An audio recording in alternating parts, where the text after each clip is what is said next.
Hi everyone, welcome to the third to last day of Odd Animal ABCs. Were you wondering what animal we'd do for letter X?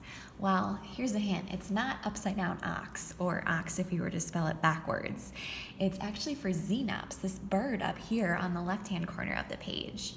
So you may not have heard of Xenops before. They're not the flashiest, most colorful birds in the rainforest of Central and South America where they live. But Xenops refers to a group of three different birds, three different species, the slender-billed Xenops, the plain Xenops, and what I've drawn here, which is the streaked Xenops. It has this little streak or stripe near its eye there. So they are small birds, but they have a relatively long tail compared to the size of their bodies. They also have a skinny beak, which they can use to forage for insects in among the trees in the rainforest. So grab your sheet of paper and something to draw with, and we'll get started. As you noticed on my sample drawing here, we left enough space to draw a branch and some leaves that he's sitting on. So I want you to turn your page short end facing you to start today. From here, we'll start about 2/3 of the way up the page with his eye. I had him facing over to the left here, so we're gonna do that backwards C shape to start. And we're gonna make it relatively small, right? Because they're small birds, so maybe even a little bit smaller than the size of a dime. And then I'm gonna color that in about 1/2 to 2/3 of the way, leave a little bit of white space for the light shining off of his eye. Next, we'll do his slender beak. It's gonna be a pointed triangle, real skinny, coming out towards the left-hand side here. So I'll take one line over at a diagonal, make the point, and then come back up. I'm gonna connect the two just like that, and then we'll draw another line in between to separate the upper and the lower portion. Next, for his head, I'm gonna do those feather lines.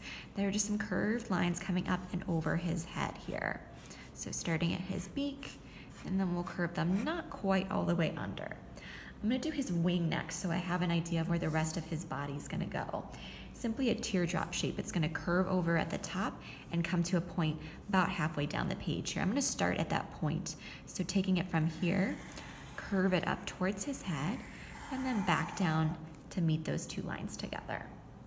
For the rest of his body, I'm simply gonna do one big curve from his beak and then tuck it under his wing here for his belly. There we go. Next, for his feet, I'm gonna do a series of parallel lines. So really close together, because they're small feet, right? Small bird, there's one set, and then one more. For the rest of his feet, for his claws, or his talons, if you will, I'm gonna do 1, 2, 3 lines out from each of the parallel lines that I just drew. And then, as we've done for other birds, I'm just gonna curve them over at the end and make a connection between each of them.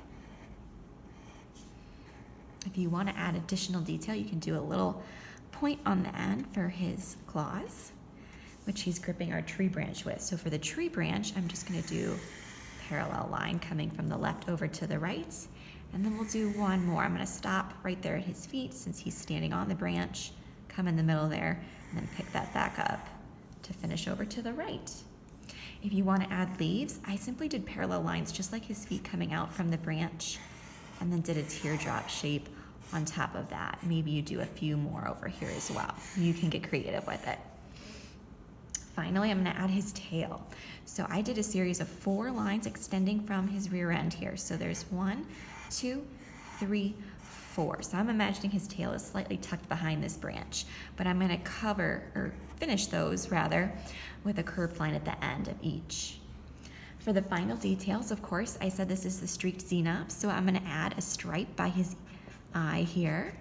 And if you wanna do another one on top of that, there's a black stripe and then a white one. So I'm gonna do a series of lines that are a little bit more separated. And then finally, again, as always, you can add some more feather detail. Maybe there's some texture of some lines around the rest of his body. And there's your Xenops. Come back tomorrow and we'll be on to letter Y.